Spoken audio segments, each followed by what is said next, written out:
So as I covered here in my radar, some new details emerging about Amy Klobuchar, who of course has been a purported top VP potential pick for Joe Biden, and how she is connected to all that is unfolding in Minneapolis right now. So let me explain. She was county attorney, and the officer who was depicted in that video with his knee on the neck, ultimately killing George Floyd.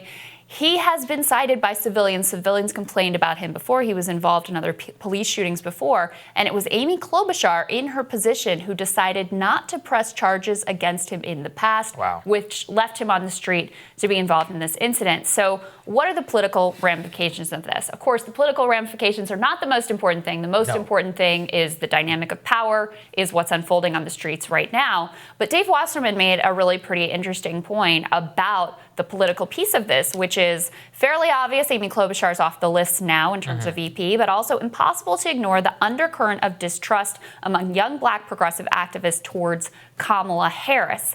So I think it's such an important point because a lot of the demands coming from, those visible Black leaders or self-appointed Black leaders is let's have a Black woman as VP. Right. Well, if Amy Klobuchar is crossed off the list because of her record regarding police matters, Kamala Harris, her record is just as bad and just as problematic from this perspective. So it shows you the limits of if you're just asking for representation, and not that representation is nothing, it is something, don't get me wrong.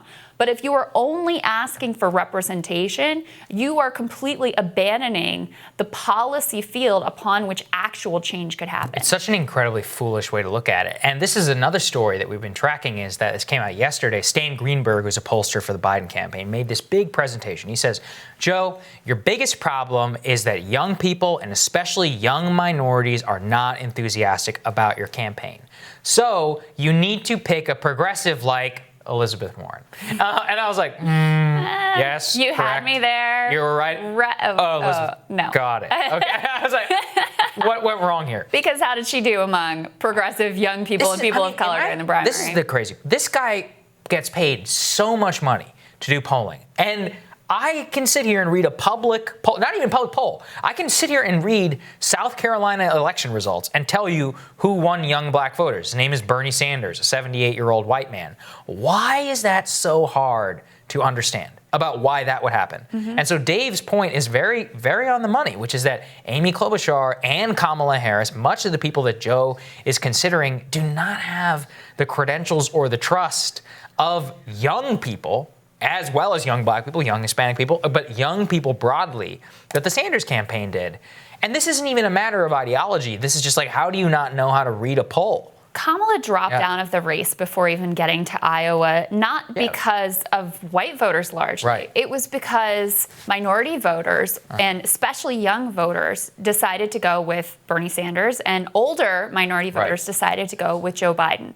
There's no reckoning with that. There's no trying to understand where that would come from or how, ultimately for younger voters, and I think there is a massive generational divide here, which we saw in the divide amongst those voters between those candidates. But for young voters, this wasn't about we just want another, we want another symbol of representation. It was no, we have real problems that we need dealt with that still exist even though Barack Obama has been president.